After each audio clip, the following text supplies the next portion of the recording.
shit. There you go. Oh, let's hold up. Oh, I'm working this. Oh shit. Let's do some horror story reactions, guys. Some horror story reactions. Yeah, like I love, man, watching these at night. It's the best um when to watch these, man.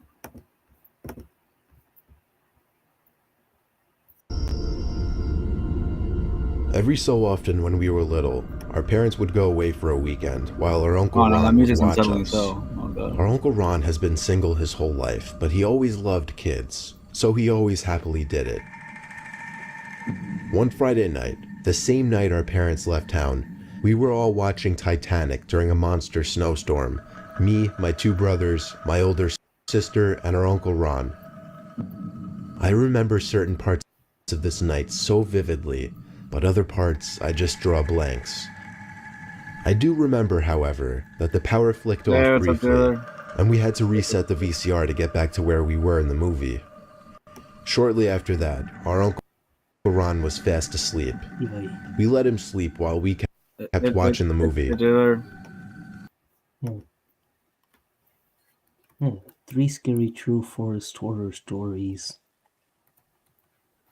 Yeah, I mean, I've been like streaming a lot on Taylor, but I mean, I just enjoy doing them, so that's why I was just like stream a lot.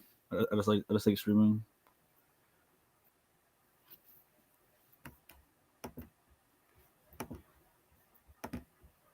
Yeah, this stream is I don't know how long I'm gonna be on here for, but just mostly doing like creepy videos and like scary stories and stuff.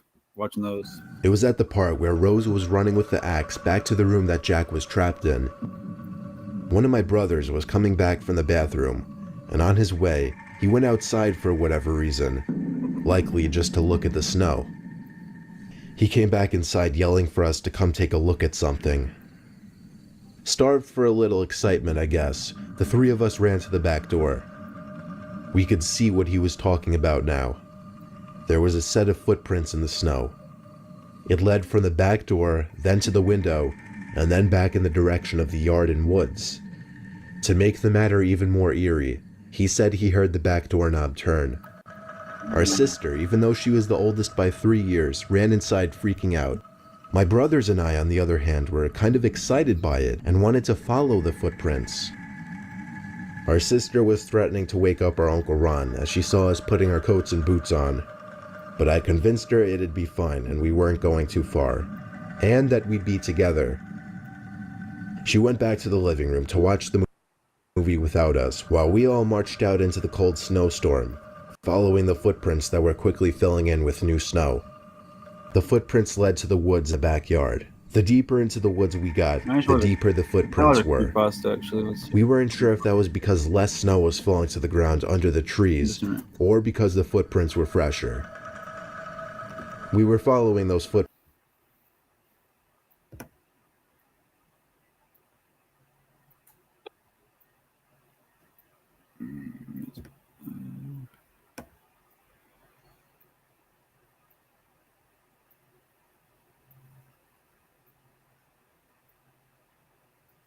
Truth mention, jeez.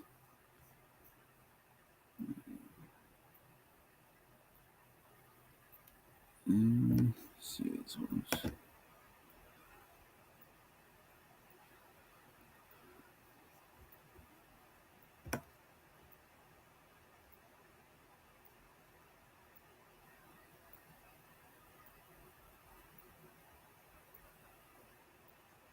What is this one? Let's see what this one is.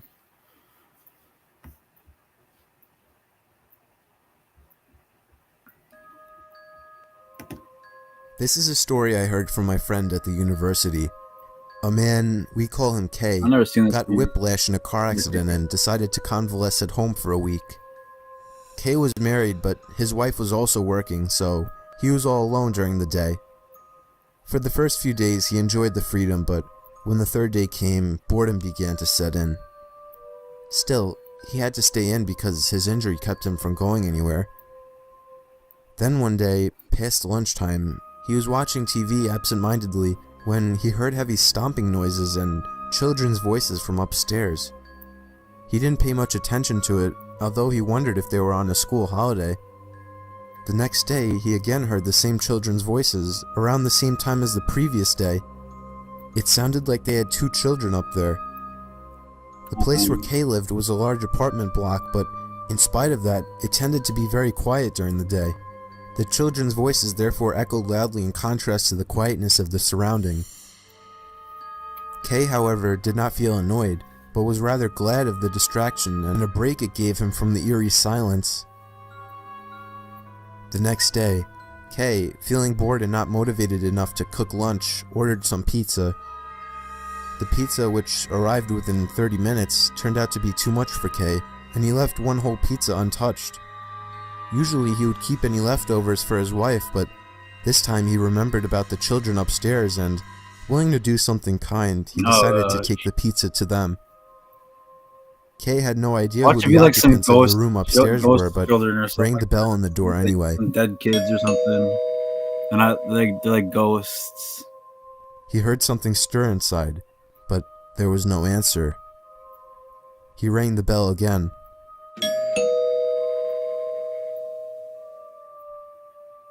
He got the weird feeling that somebody was looking at him through the peephole.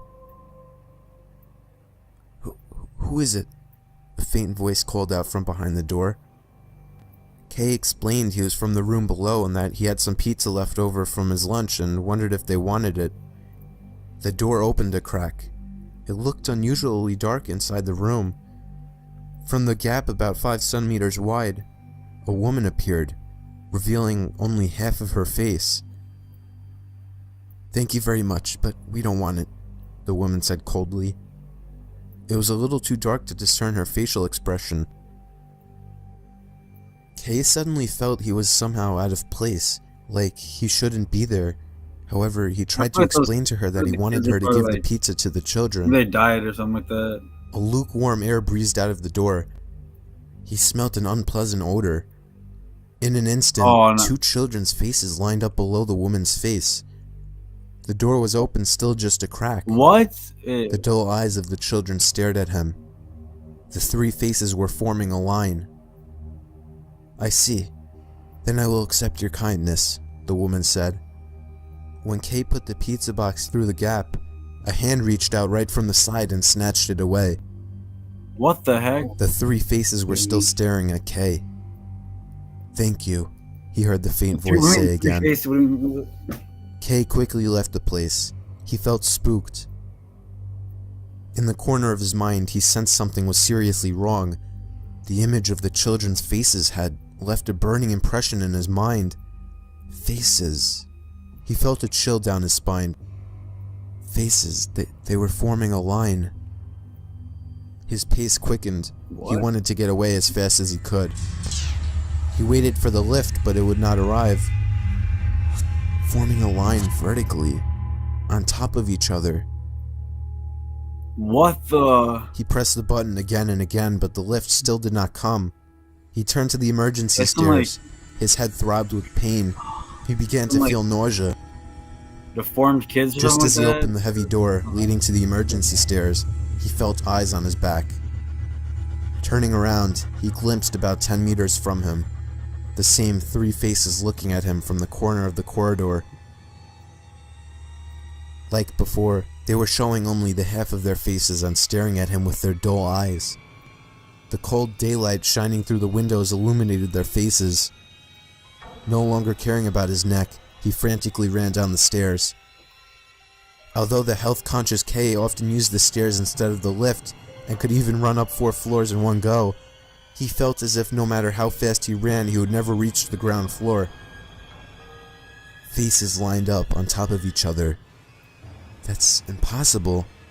That means there are no bodies.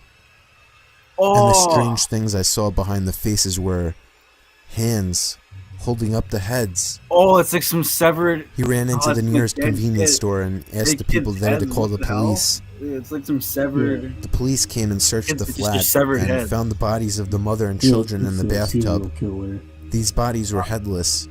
Oh, that is creepy. According to their findings, it had been 3 days since the heads had been chopped off the bodies. And the husband, who turned out to be the murderer, was found hiding in the wardrobe, insane. He insisted his family was still alive. There was terror in his eyes. The police did not know the source of his terror. That was weird. That's weird.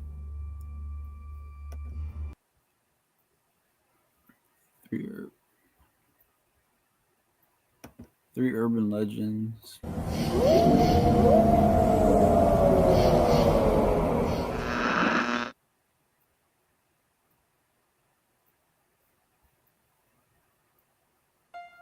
He's just slightly quicker than hers. As the car pulled up behind her, she glanced and saw the turn signal on. The car was going to pass, when suddenly it swerved back behind her, pulled up dangerously close to her tailgate, and flashed its lights. Now she was getting nervous. The lights dimmed for a moment and then the brights came back on, and the car behind her surged forward. The frightened woman struggled to keep her eyes on the road and fought the urge to look at the car behind her. Finally, her exit approached, but the car continued to follow, flashing the brights periodically. Through every stoplight and turn, it followed her until she pulled into her driveway. She figured her only hope was to make a mad dash into the house and call the police. As she flew from her car, so did the driver of the car behind her, and he screamed, "Lock the door and call the police. Call 911. When the police arrived, the horrible truth was finally revealed to the woman.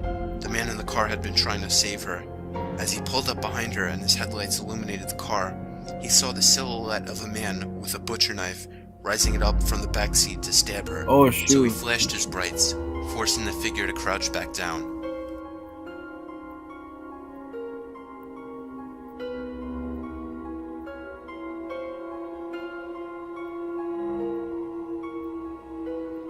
So-and-so's friend, a girl in her teens, is babysitting for a family in Newport Beach, California. The family is wealthy and has a very large house, you know the sort, with a ridiculous amount of rooms. Anyways, the parents are going out for a late dinner/movie.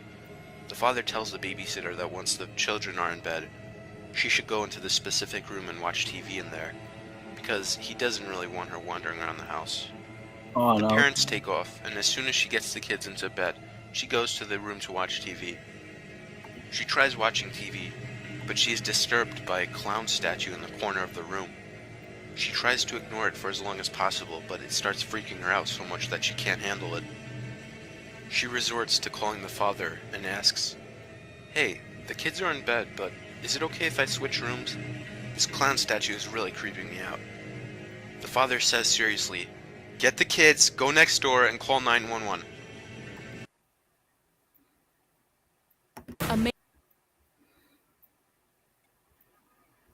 The fog horror stories.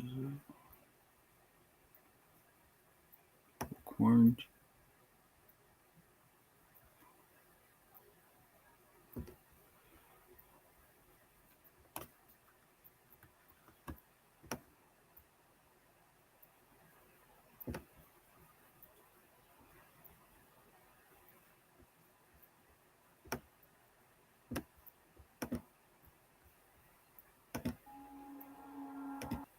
Across the street with the overgrown grass and bushes was abandoned, as were a lot of the houses around the area. In fact, something we somehow hadn't noticed before, there was even graffiti next to one of the front windows and on the fence. Our neighbors on one side seemed like creeps, and we didn't even want to approach them. The neighbor on the other side was an older dude, a very interesting hippie-ish kind of guy. His name was Marv. He had long gray hair with a matching long gray beard. He seemed friendly at first, I guess, but also very weird and hard to talk to. We spoke with him on our second day there after work. He told us the place had been abandoned for as long as he could remember. That night, with the sun almost set, while we were sitting on the front stoop smoking, I looked to the house across the street and felt a little tingle in my stomach out of shock. I stood up, threw my cigarette onto the floor and crushed it. Ben looked at me confused, and I pointed to the window across the street. I was pointing at a face, which I saw staring at me through the lone upstairs window of the house. Oh, shoot. Do you see that? There's someone at that window. Ben looks at the window immediately, but I saw the person move their head away before he could see it. Some guys in the It's abandoned weird. building. I explained to Ben that I didn't even know if it was a male or female, old or young. Oh, that's creepy. The glass was just too foggy. All I knew was that I saw the eyes, and they were staring at us. Ben told me I was legitimately creeping him out. He believed me. We ran over to Marv's house to tell him, but strangely he didn't answer his door, even though we saw him watching TV in his tiny, messy living room through the window. The fact that the guy wouldn't answer creeped us out even more. Dude, what the fuck is going on with this place? Ben laughed, but the situation couldn't stay comical for long. Ben owned a katana. He brought it to mention and suggested we go across the street with it, break into the house from the backyard, and see what was going on. We were always adventurous, daring troublemakers as live kids, in an area so this where was our natural it's like response to the An situation. abandoned house amongst like the rest. When it got dark, we went across the street to the backyard, broke off the board holding the back door shut, and entered the It's house. kind of creepy. We both had heavy-duty flashlights houses with that are us not to light up abandoned, basically one of any these room we abandoned. were in. It's overgrown. The house was dusty, decrepit, but surprisingly seemed to remain untouched from the inside. No graffiti or signs of vandalism anywhere. not living. Still, the place was disturbingly creepy, and we immediately joked that we should get the fuck out of there. But we pressed on. The first floor was pathetically small like our own. A kitchen, a tiny living room, and a dining room. There was no basement and one closet. The first floor was clear. We both agreed to check the upstairs. We tiptoed over to the stairs, and Ben, out of nowhere, screamed, "Is anybody up there?" "Dude, why the fuck would you do that?" I said quietly. Then we both froze in fear when we heard rapid stomping suddenly appear from above us. It was someone heavy, and it sounded like they were running over to the stairway. I literally felt like my heart stopped. Ben, the one with the katana, was the first to flee, grabbing my arm and tugging me with him. We went out the way we entered and ran back to the house, where we saw Marv just standing by his window, watching us. We didn't know what to do. He just intently stared at us as we froze to catch our breath in front of the house. We went inside, decided not to call the police, and moved out literally the next day. We explained to the landlord that the location was just too inconvenient for us, and we needed to leave ASAP. We drove away from that house and never looked back.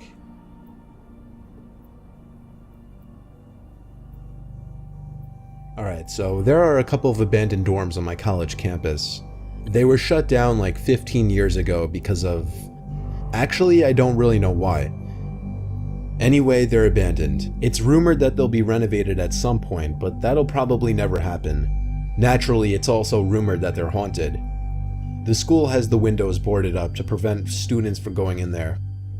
Because I fancy myself an urban explorer who isn't afraid of getting into any trouble, I decided about a week ago that I was going to break in and take a look around. Cut to last night. I didn't really have a plan per se, other than wear black and avoid getting caught. Security on campus has been tightened recently, but I didn't have any issues getting in unseen.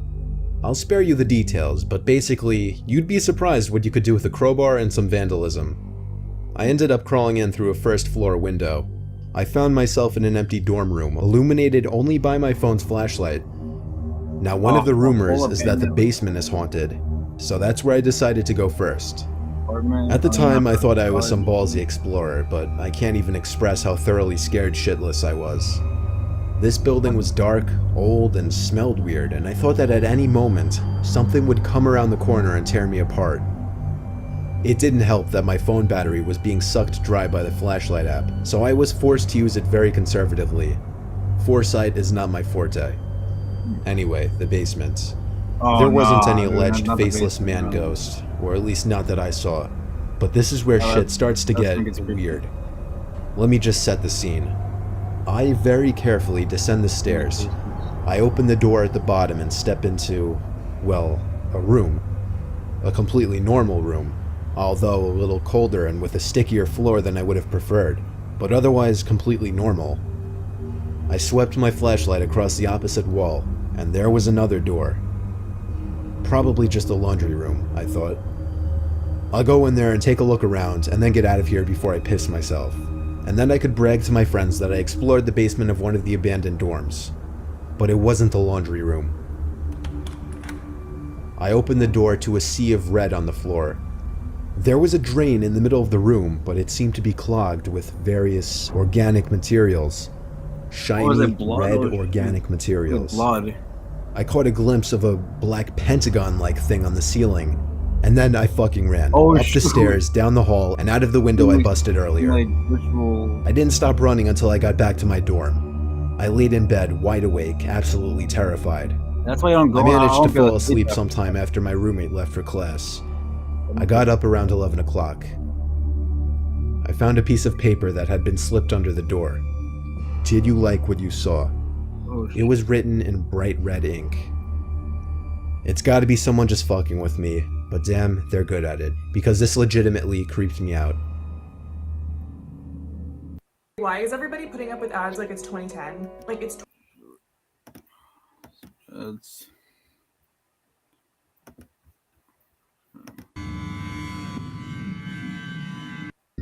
And sometimes on hot nights, when I had the window open, I would feel like I could hear voices or moaning type noises coming from the neighboring house. Sometimes I even wondered if those sounds were teens sneaking into the house and having sex. But one night, that changed. It was a Thursday night in July. I was on my bed playing video games home alone when I muted the TV, thinking I heard something from outside. I went to my window and literally gasped when I heard a brief scream coming from inside the abandoned house. It wasn't drawn out at all, it only lasted about maybe a second, and I could just barely hear it. My adrenaline was rushing now, I wanted to get closer immediately. I shut off the lights and TV, took my airsoft gun as a mock weapon, and hopped the backyard fence over to the abandoned house's backyard. I knew the back door was left unlocked, since I had been in there before with friends. I simply opened the back sliding door quietly and crept inside just a bit to listen for any more sounds. There was a weird, steady, creaking type noise. It was very low, but it was evident. It was also as dark as it could get in there. I flicked on the light attachment on my airsoft gun and aimed it in front of me, actually feeling pretty cool for a moment. I now stepped fully into the house, and the sound grew louder. I scanned the living room, completely empty, as were the other rooms on this floor. I crept over to the basement door, which was open. Oh no. The sound was coming from down there. I felt my heart begin to race, and my gut instinct was telling me to turn around and leave now. But I guess my teen boy adrenaline and curiosity got the better of me. I took one step at a time down the stairway as the creaking sound got louder. And when the opening to the basement finally became visible, I aimed the gun light around the room. I froze when the light landed on something that was moving. It was a rocking chair. I got a serious pain in my stomach when I saw the back of somebody's head sitting in the rocking chair. When the light landed on them, the chair stopped rocking. I ran up the stairs, slammed the basement door shut, ran outside, slammed the back door shut, and locked my front and back door after getting back inside. I went to my room and stood at the window, watching the house. I then picked up the phone and called my dad. He seemed more surprised than concerned when I told him, confirming that nobody lives there. He calmly told me to get the police over there to check it out. When I hung up the phone, I looked out the window again. And right across from me, on the same level, there was somebody standing at the upstairs window of the abandoned house with the window open. I shut the blinds and called the police. They told me to keep watch through my window, and when I lifted the blinds back up, he was gone. I just hoped he was still in the house by the time the cops showed up. But of course, just my luck, the house was devoid of any people or furniture. Well, except for one thing. A single wooden rocking chair in the otherwise empty basement.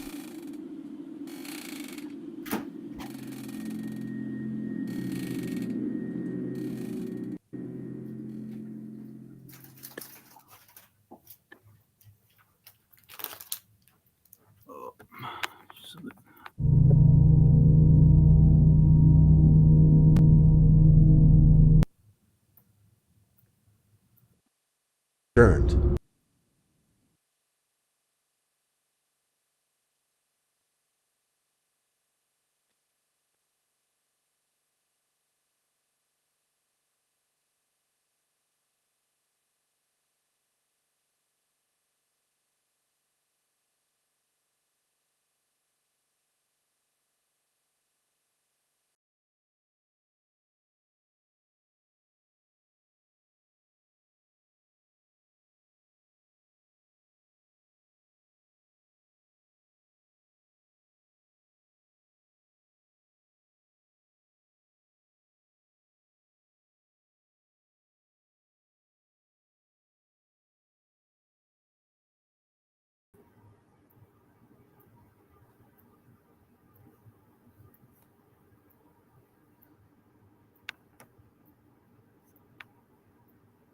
I freaking died on me again. Sorry about that, guys. Computer just died for like a second.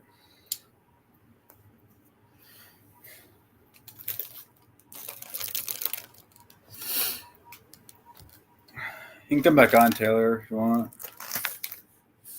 Yeah, the computer died for like a second, guys. Sorry about that.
Outside, I instantly knew something was very, very wrong. There were footprints everywhere. I'm talking in the driveway, near all the windows, around the perimeter of the house. The yard was completely covered in them. I'm a pretty level-headed guy, so I'm not gonna say I started panicking, but I'd be lying if I said I was completely calm in that moment. I was already late for work, so I didn't have time to inspect the prints very closely, but I didn't want to leave my girlfriend in a potentially dangerous situation. I quickly ran around the house and yard to make sure no one was lurking on the property, but that was about all I could do in the limited time I had. As I was pulling out of the driveway, I texted my girlfriend about the situation so she wouldn't freak out. I ended up leaving work early that day, mostly because the situation was stuck on my mind. By the time I got home, my girlfriend had made some shocking discoveries. As soon as I pulled up, she beckoned me into the yard and pointed at one of the trails, saying it had been bothering her all day. At first, I was confused, but then I realized what she was talking about. None of the footprints had left any shoe marks. I felt like an idiot for not picking up on it sooner. Whoever had left the footprints had been walking around in their bare feet. Oh, I was at a loss for words. Who the hell would walk around barefoot in freezing cold temperatures? My girlfriend suggested that maybe it was some kind of animal. They ain't human them. It's probably not even human them. Walking around barefoot. It's probably some creature. Something, animal maybe. But the prints genuinely looked like 2 human feet. We went inside and called my dad, but he said he'd never experienced anything like that in all of his years of living in that house. He told me to grab my rifle and try tracking down whoever had left the footprints. I really didn't want to, but I knew this kind of thing was my responsibility. My girlfriend wanted to call the police, but I knew that would be a waste of time. We had no evidence that a crime was committed, and I didn't think trespassing would warrant a search. I told her I'd call the police if I found something in the woods, and she agreed. Like I said before, that woods is its own world, so I told myself I'd turn back as soon as the sun started going down. I slung my rifle over my shoulder and headed out. I must have been following the trail for like 30 minutes when I noticed something really strange. Seemingly out of nowhere, the trail split into 2 diverging paths. I didn't know which one to follow. Hell, I didn't even know that was possible. I thought maybe whoever had left the trail had doubled back to confuse me, but then a scarier thought hit me. Was there more than one person out there? I was under the impression that I had been tracking one person this whole time. The possibility of multiple people had never even occurred to me. That was enough to shake me up, though. I wasn't fully comfortable knowing I could be outnumbered out there. I stood there a little while longer before deciding to turn around. It was getting dark anyway. As I was walking back, I couldn't help but think about those footprints. I felt like I would have noticed if 2 people were trying to walk in the same footprints. There's no way the person in the back could have done it without messing up at least once. And then I thought that maybe someone had walked backwards from deeper in the woods to make it look like there had been 2 people there the whole time. And then, obviously, there was the possibility that it was just one person who doubled back on himself. Maybe someone had been carrying another person on his back and just got tired.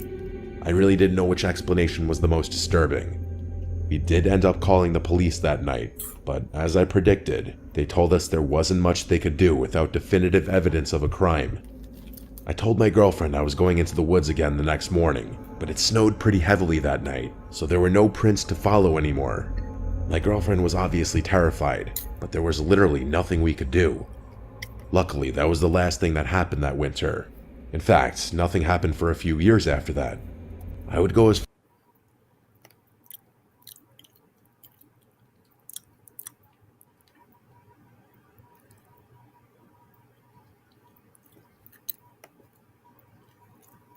These hands.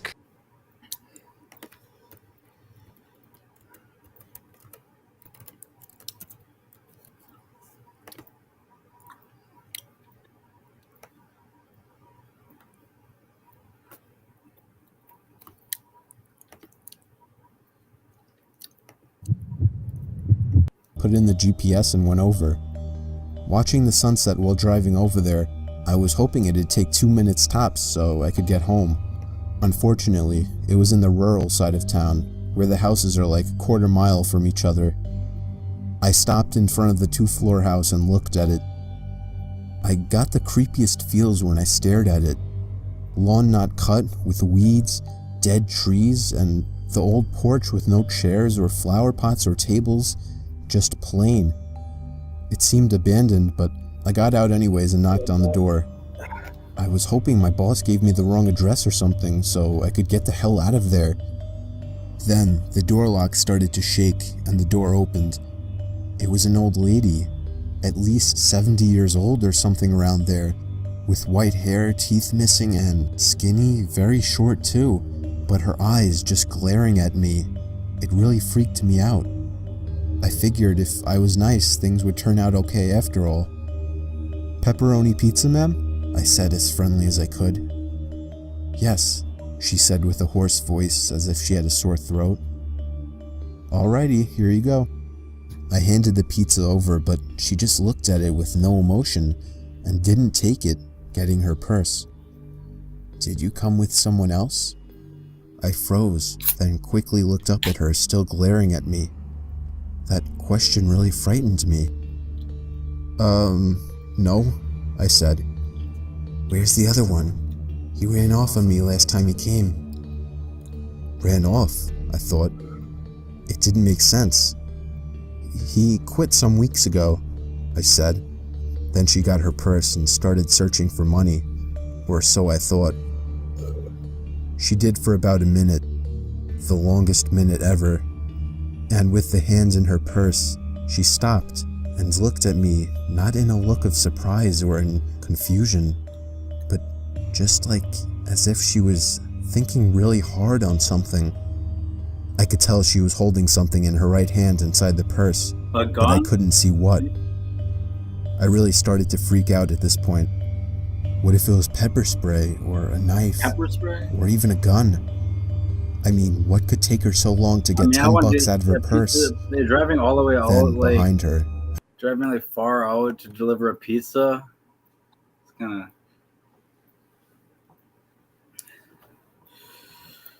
You're risking your life doing that. I saw a shadow, a silhouette of a man coming to the door, Oh no. and all of a sudden, I heard footsteps crushing the leaves on my left side next to the porch, and a man's deep voice saying, "Hey." I looked over and saw a head of a middle-aged man with a look of anger peeking over the porch.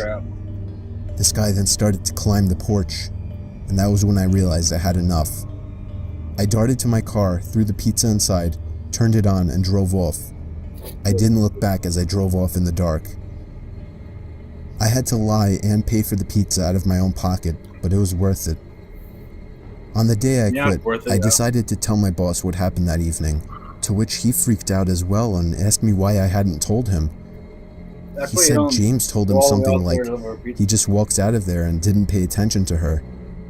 My boss then called the cops to look into the sketchy situation, and he told me I could leave.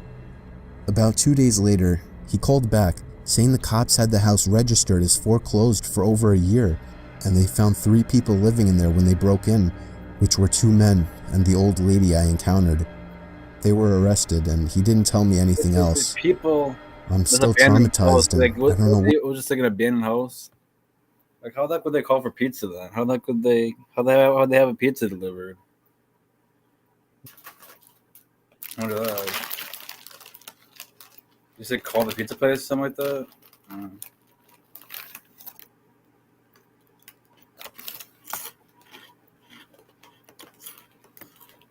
What would have happened if I would have Go on. waited? Like They could have easily jumped Yeah. me, but thank God I quit afterwards, and I'm still alive.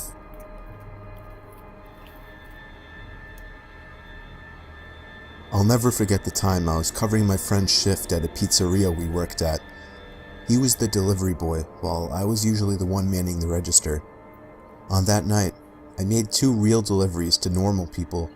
Then, my manager gave me one final delivery for the night. It was 5 miles away, which was a long drive for what I was used to. The GPS told me to turn off the highway into some very quiet town. Somehow, I'd never even heard of this town.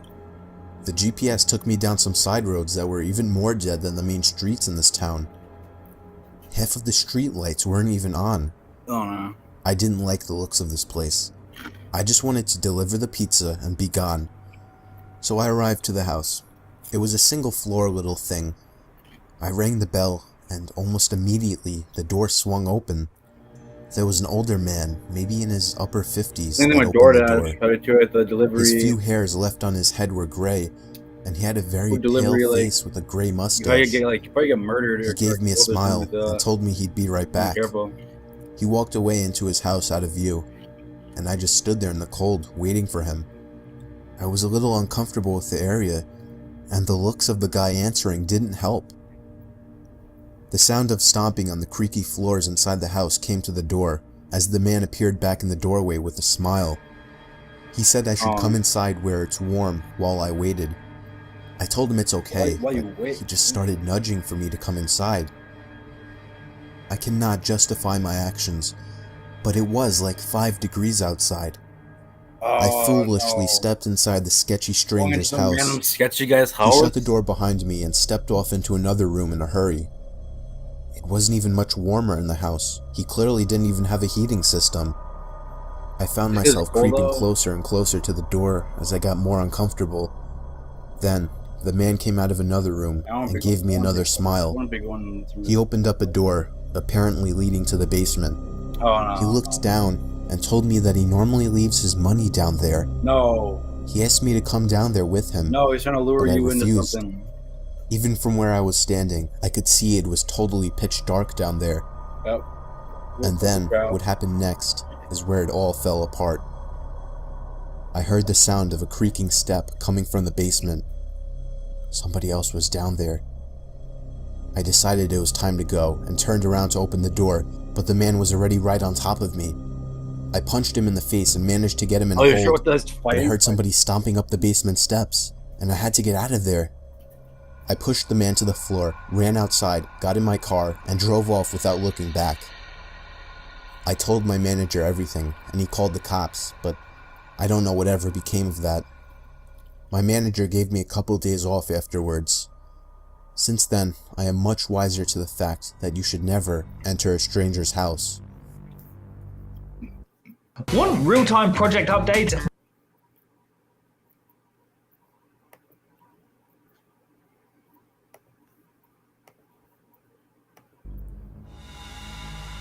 Wait, Taylor, do you like the do you like the scary stories or you're not really into that?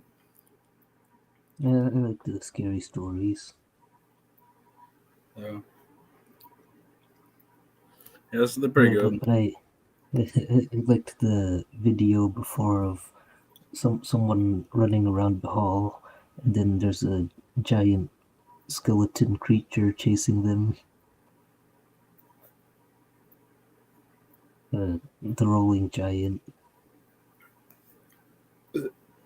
Which thing? I like the rolling giant video. Oh, the Rolling Giant, yeah. Yeah, I should play one of those, the back rooms. Those are cool. Yeah.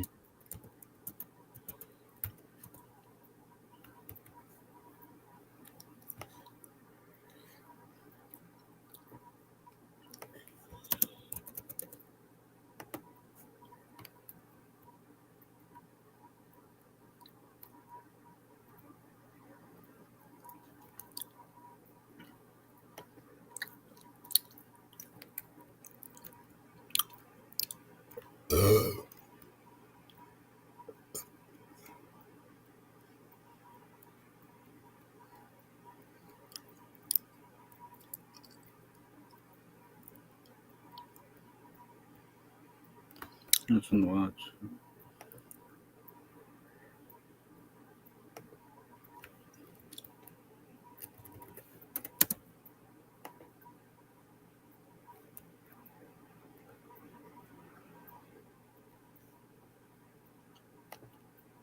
Oh, that's the original one. It's like the original one was overall.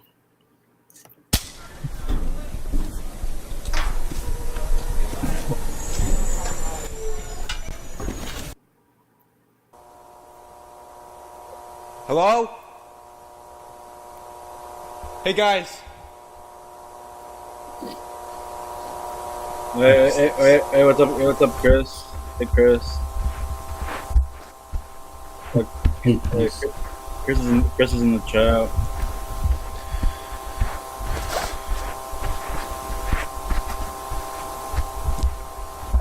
Hello? Is someone there? This is like the original one that kind of started all the back and stuff.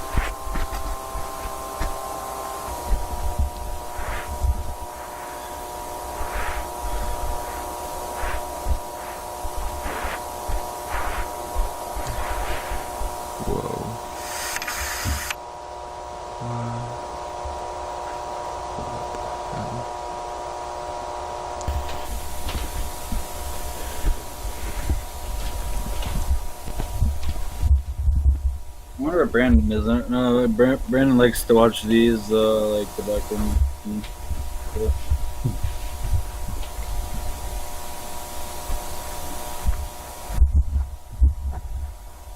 I don't know if you're watching, Brandon, but you can join the Brandon's room.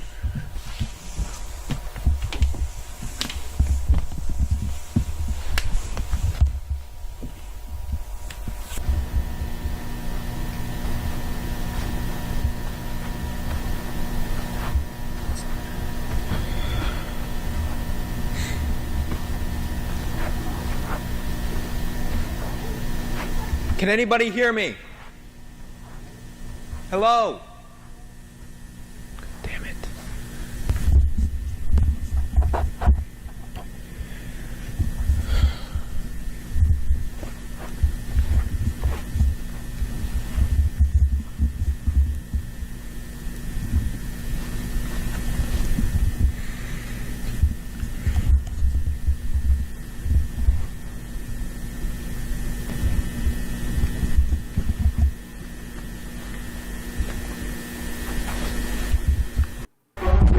Oh gosh, that's creepy.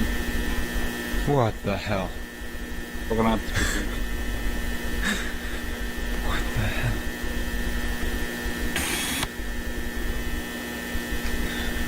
Don't move.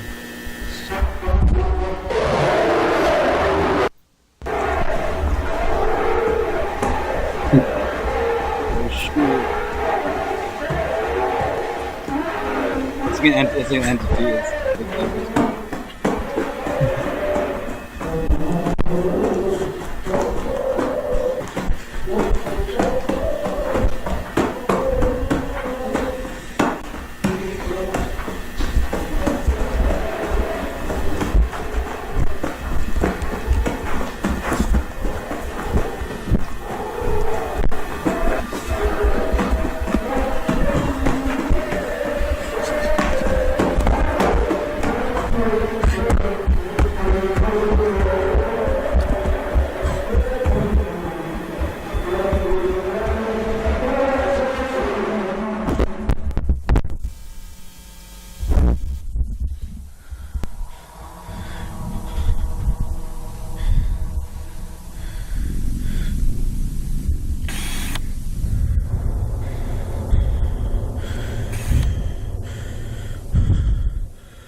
That's a hotel. That's a hotel.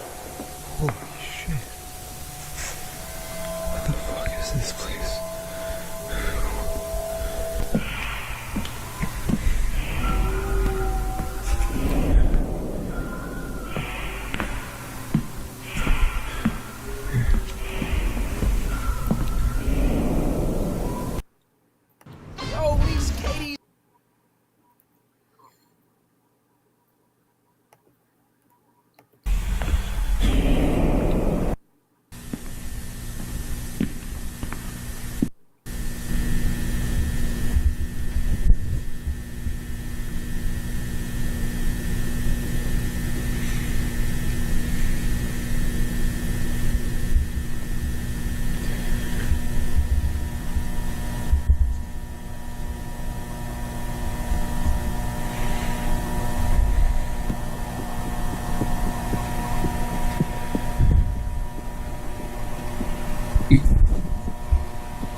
Nothing's back.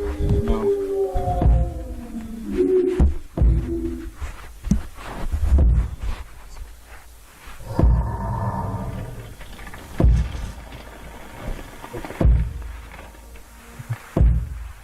A gigantic stick creature. They made out of wire, I think. I think it's like a wire.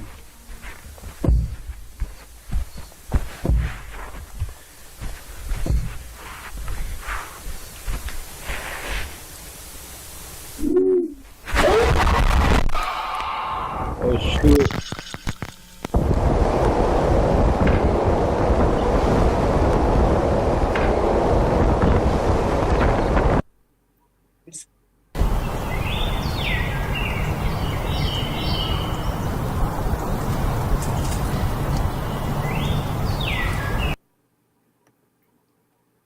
This one's also pretty creepy too. This one's also, I think this one's more creepier.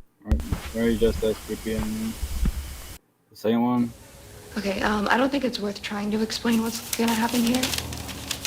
You just have to see it to believe it. So I've got some wood chips here, just a bunch of wood, and I just watch this and prepare yourself because it's really freaky.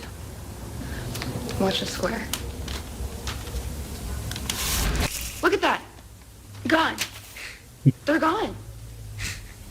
All right, I'm gonna show it again, just because wood chips is a little bit of a weird example. But here's a baseball, all right, and just watch. Gone, gone. It went into the floor. Yeah, Beckham's like Right, his I'm gonna own do like a couple world. tests now. I've got this tape measure here, and I'm just gonna let that down and see how far it goes.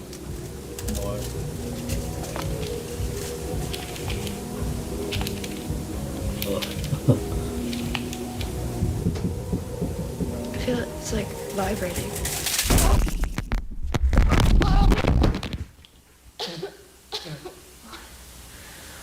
What just happened? Where am I? Where am I? Hello?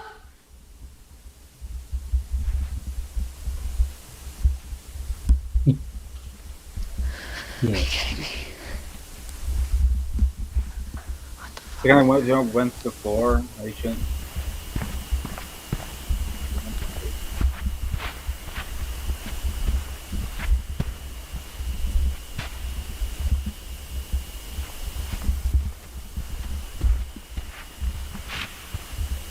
What is this?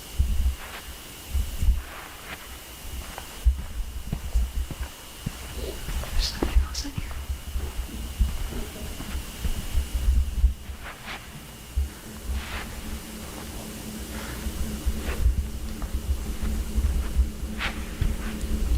What the fuck? Hello?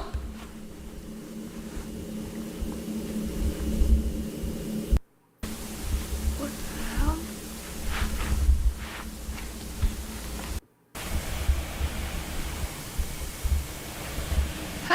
I need help. Hello?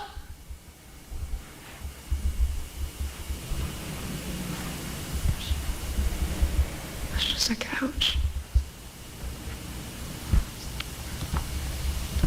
What is this place even for?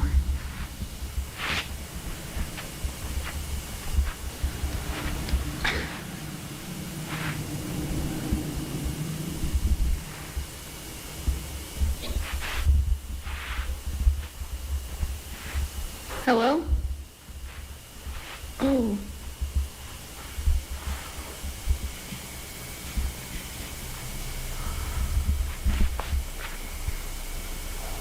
Okay, that's, a hole in the floor.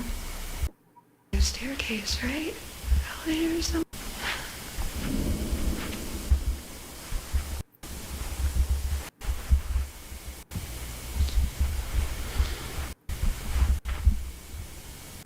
What?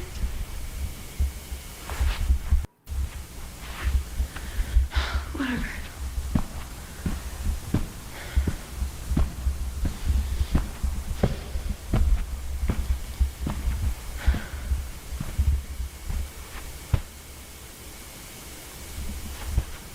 Hello? Is there anybody here? Oh. What in the world?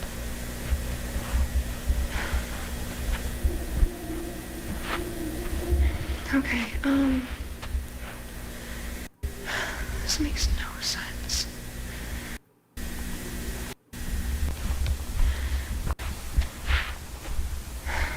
Guess I'll go that way.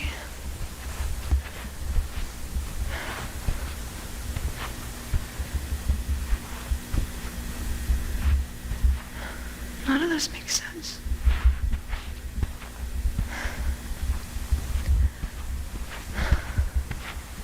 Hello? What is that?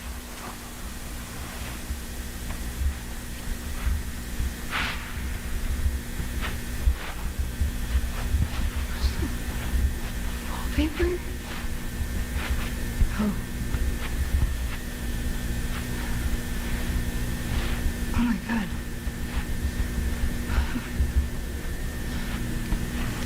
Okay. A hole in the wall. This better still be recording. The car crashed into the wall. What?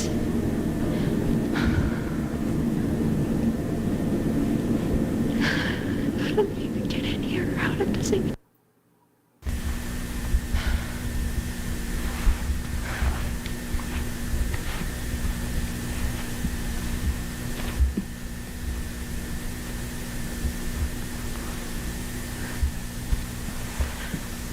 This looks more normal. Hello?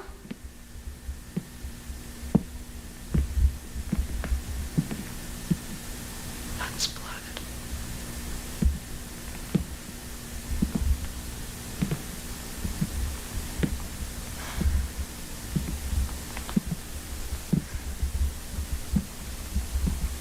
Hello? Is there someone in here? Hello? Do you need help?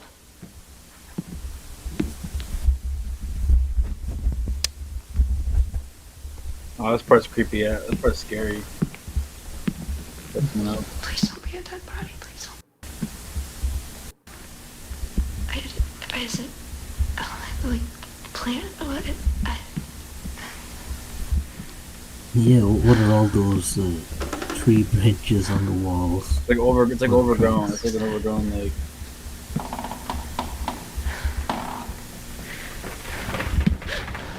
Whoa! What the fuck? What?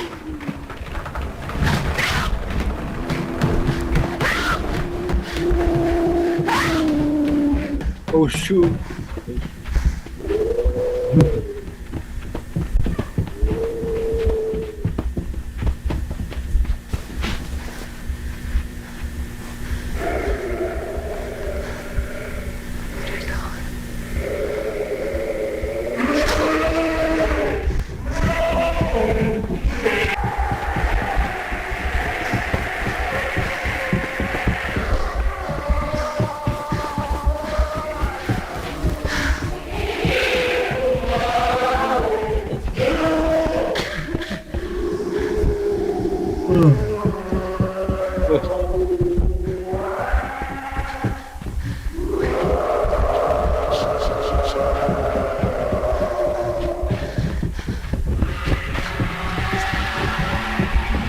It's like terrifying. Oh my god, it's like terrifying. That noise it's making, it's like the noise it's making.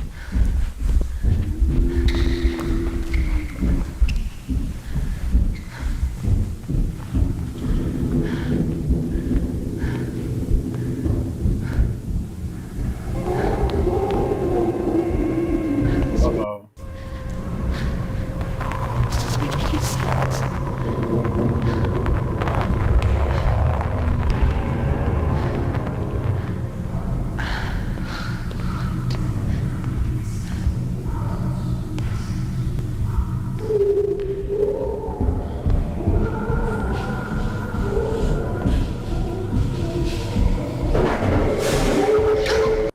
Oh shit.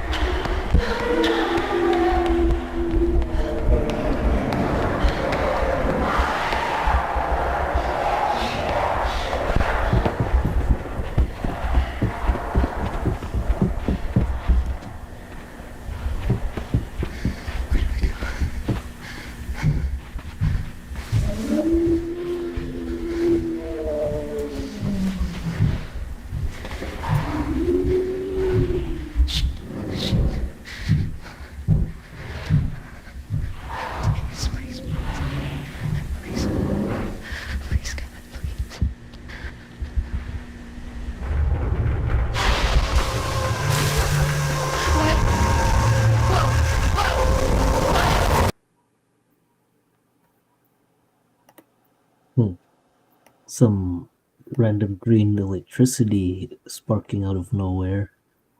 It kind of doesn't make sense. It's kind of hard to explain, like what's going on like, exactly. I don't know. It's kind of like it's kind of weird.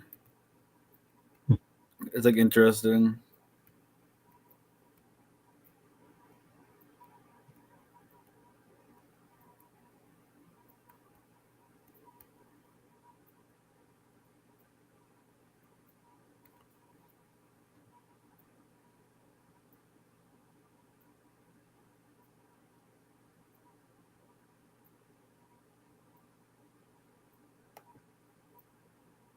On April 25th.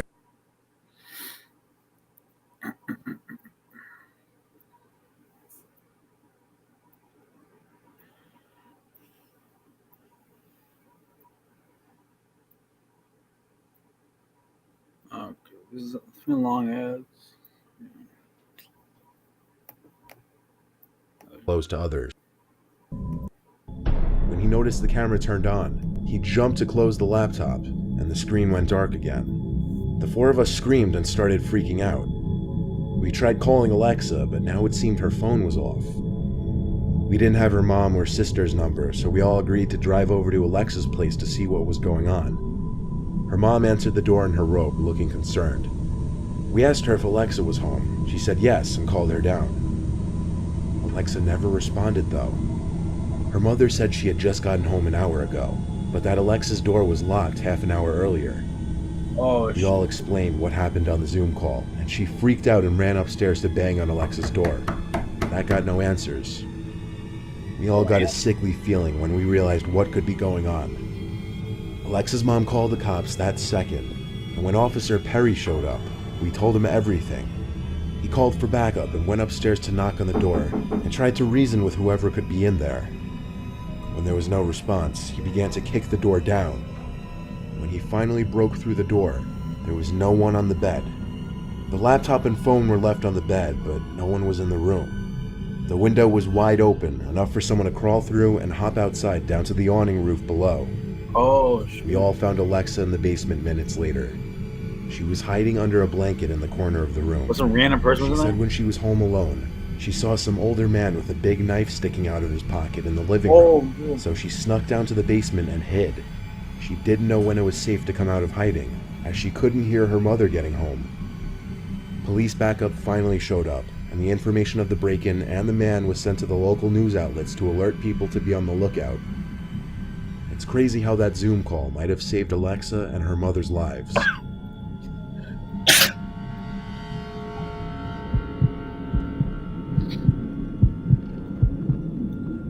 even accepted people we didn't know as long as they knew our mutual friends.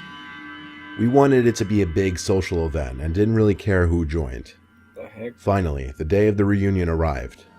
I scheduled a meeting and posted it on my Instagram story because there were too many people to individually text, which I now realize was a big mistake because I had basically given everyone access to join the Zoom that many call. on like a call. The like Zoom meeting began normally, with all of us excited to meet our old friends. We made some new friends through our mutual friends, and we were having a grand time, when someone called Sat_Ann_20 unmuted their mic and started making groaning sounds. We had a friend named Ann, so we thought it was just her pranking us. We texted her to stop because it was getting annoying, but to our surprise she texted back apologizing because she hadn't attended the call due to prior engagements. We were surprised and asked this Ann person to open their video and show us their face or they would be removed from the meeting. They didn't show their face, so I removed them from the meeting. The Zoom call resumed and we were all joking about the incident. Suddenly, my network strength became weak, and I had to leave the meeting. I joined back soon after, but SatAn20 had somehow taken the opportunity and re-entered the meeting in the few seconds that we unlocked it. This time they began to share their screen and displayed a video of a black tunnel on loop. We were terrified, and a lot of people were leaving the meeting because of it, but my friends and I were determined to find the person who was destroying our reunion. We constantly tried to remove them from the meeting, but the second my friend's network connection weakened, somehow the SatAn20 person became the host. There was nothing we could do now. The account was still playing the video on loop and chanting something in a strange language. We could have left the meeting, but really wanted to know who was disrupting it. Suddenly, the video stopped, and SatAn20 started talking in a distorted voice about how my brother Rav had completed the ritual and attained salvation, and we could take their help and do it with shaking hands, and now without a doubt convinced that this was a supernatural occurrence. I wordlessly exited the meeting. I do not know what happened.